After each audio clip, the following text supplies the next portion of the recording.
Hi, I'm Mark Olives, and today I'd like to talk about why you might want to give physical therapy a try as your first option when you've got some kind of health problem. Physical therapy is one of the last places in healthcare that actually works on solving a problem. We don't simply give you medications which simply mask the symptoms, and that's what most medications do. They're simply treating your side effects or your symptoms, so they might address that, but they're not getting to the root cause of the problem. Physical therapy oftentimes will be able to address that root cause and eliminate the problem, and thus eliminate the need for medications. It's not that medications don't have a time and place. Don't get me wrong. There's a great benefit to them. But when there's alternatives that you can explore that will fix your problem, why not try that first? Another point that I always point out is a lot of people, they'll want to rush to a surgical intervention and thinking that this is going to be the panacea, that this is going to be just their magic ticket.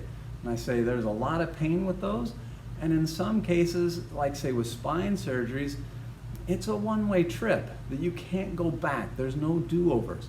So spine surgeons in general have about a 60% success rate. Different surgeons will have different rates, but overall as a profession, there's about a 60% success rate. But that means there's a 40% failure rate. And if you're in that failure category, one of the big problems with spine surgeries are that you're cutting through a lot of tissues to get down to the spine to perform the operation. Once you get down there, then you may or may not actually fix the problem. But let's say you did fix the problem. Well, and everything went great. Well, now your body's got to heal itself up. And as it heals, it has to utilize scar tissue. And scar tissue is it's a non-elastic substance that as it matures, it will constrict and bind. It's also very indiscriminate. It's just laying down everywhere. I tell people it's like a drunken spider. It's hooking things together that don't usually belong together. So it doesn't just say, hey, your muscle and your muscle, I'm gonna put you together, and you're a tendon and you're a tendon, so you go together. Nah, it's just going, you're the nerve, I'll come off of there and I'll hook into the muscle. And so then as that maturity process happens and things pull, I might strangulate a nerve, I might be yanking on a nerve, I might be doing something that's going to cause me to have a lot more pain in the long run.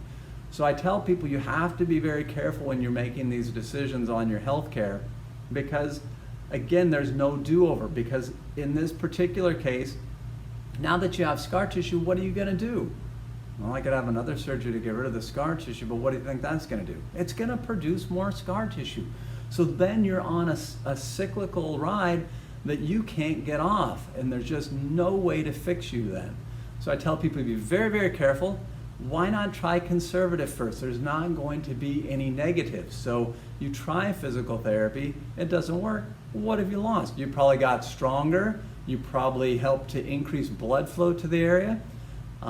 There's stuff called prehabilitation that research shows that exercising before you have a surgery improves your outcomes because your tissues are getting better at bringing in oxygen and nutrition, and so that's going to be a benefit in the long run. So there's not going to be a waste of time by doing a more conservative route first.